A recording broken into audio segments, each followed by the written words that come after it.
Welcome back. You're watching The Property Show. Now it's time to answer your legal problems, and to do that we have Munish Upadhyay with us. He's partner, SNG and Partners, Advocates and Solicitors. Welcome to the show, Munish. Thanks. So let's take our first question, which has been sent to us through an email by Mr. Prem Kumar. He has a very peculiar problem. He says that he took a loan on a house and that particular house was sold twice by the builder. Now he got to know about that cheating and he complained about it. The builder is behind bars, but the bank is forcing him to pay the loan. Now he stopped his EMI some time back, but now the bank is building up pressure. Now what should he do? See, Mr. Kumar, you will have to bifurcate your problem into two legs. First of all, the builder sold the same flat twice to two people. You need to check that your agreement is in place, which is prior to the other person to whom it was sold. In case that is the issue, then of course you have already filed a cheating complaint against the builder. He is behind the bars. He should be out in some time, 6 months, 1 year. You can pursue that cheating case against the builder and he will have to cough up the amount or give you the flat, as the case may be. Now coming to the other problem, which is more, which requires more consideration at this point of time, that the bank is pressurizing you to repay the home loan.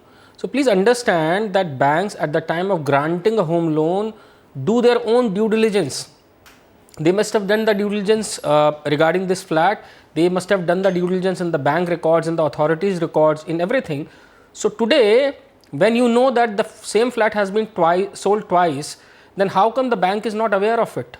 I would suggest that you should file a civil and a criminal complaint, and in which you should make bank also as a party, saying that you were a bona fide purchaser, the builder duped you, the bank is now duping you. How is it that you are liable to pay all of this? I am quite sure that the minimum the court will do as an interim relief will be to grant you this much, that you are not supposed to pay the EMI till the case is decided on merits. Okay, so you'll get relief from the EMIs. I'm sure of that. That's a big relief. Okay, let's go ahead and take our next question. Mr. Yogesh Rathore from Agra has sent an email. He says that he booked a flat in December 2012 and the agreement was signed in 2013 when the builder got permission from Noida Authority. Now he opted for construction linked plan and he kept asking the builder for any sort of communication documents so that he could go ahead and take a loan, and but that didn't happen. The builder kept delaying it. He did not respond to his mails, complaints, nothing. And then later on, finally, when a fit-out letter was sent to him, the onus for delay in registry was put on him. Now he's very worried about that because there is a penalty that has been levied on him and for the delayed installments, and he says that this is not right. Moreover, he wants to know whether he will get any penalty from the builder, whether the builder will pay any penalty to him or not. And he says that the project is not properly finished, it's of poor quality, he's being forced to register it. Now they also want a maintenance check. So he wants to know whether RERA is applicable here or not, and who should he turn to?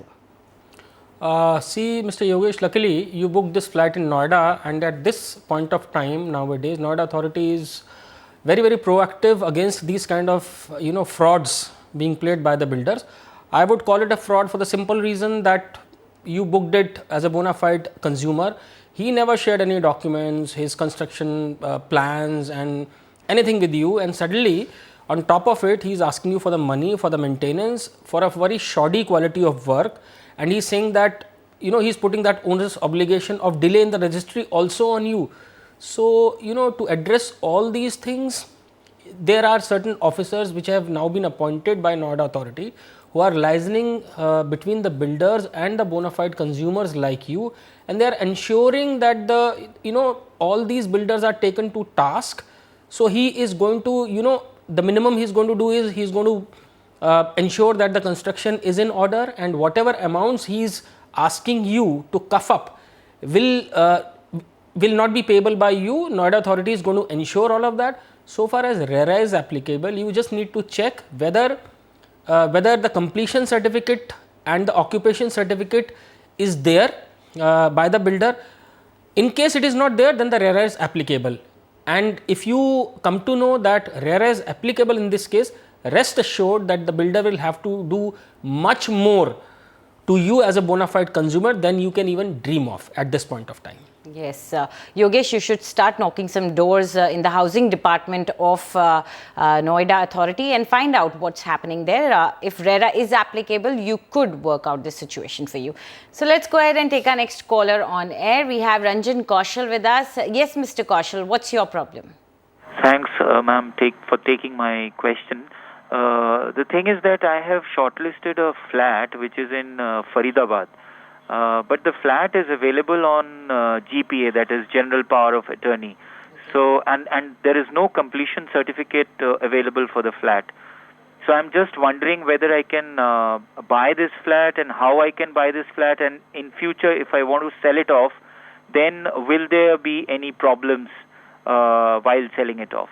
Absolutely. So GPA, is it safe to buy a home on GPA, especially in Haryana? Mr. Ranjan, your query suggests to me that probably it is lying in an area which is unauthorized, and there is no building plan